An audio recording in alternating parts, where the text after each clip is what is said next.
Hi, my name is Georgia Ray, and today I'm going to show you two things. I'm going to show you the model of a skeletal muscle and how a muscle contracts and relaxes. So here I have my model of my skeletal muscle. This around here is the actual skeletal muscle itself. This paper towel represents the connective tissue. The most outer layer of that connective tissue is the epimysium. As you can see here, next we'll move on to the fascicle. So this is the actual fascicle, and the paper towel is again representing the perimysium, which is also another connective tissue.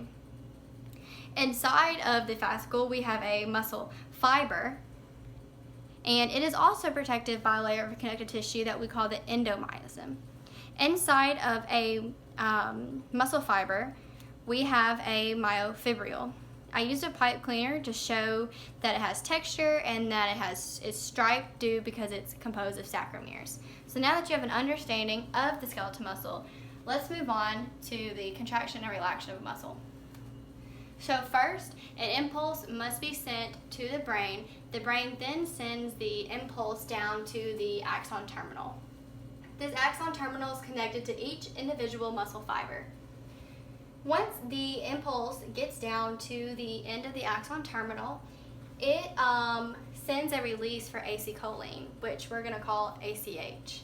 Once the ACH passes the synaptic cleft, it diffuses and it binds onto the receptors of the plasmalemma, which is this orange right here. It then allows for the muscle action potential to now come down, travel down the transverse tubules, which now signals the release of calcium ions. So the sarcoplasmic reticulum opens up the calcium ion channels, and the calcium is able to flow out into the sarcoplasma.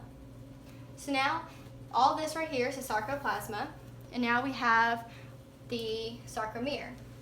A sarcomere is composed of actin, troponin, tropomyosin, and there's also a protein called nubulan, which is an anchoring protein for actin.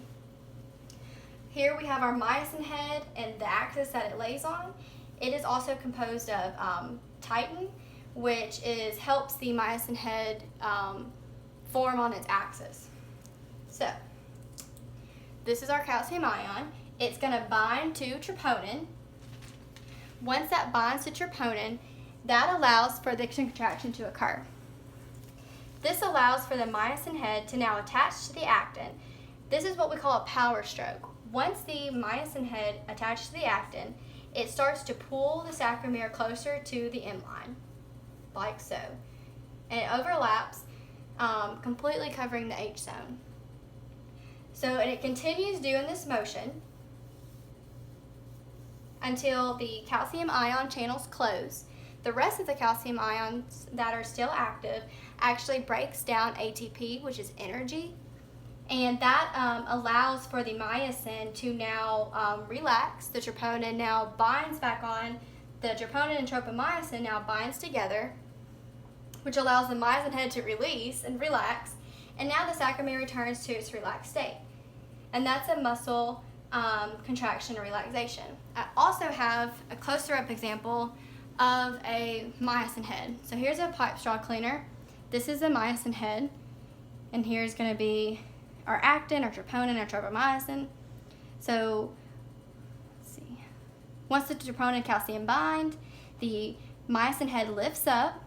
It is able to attach and pulls it towards the middle, doing a power stroke, and it continues this motion until the calcium ion channels close. Like I said, it relaxes, and that is a relaxation. I hope you enjoyed my video.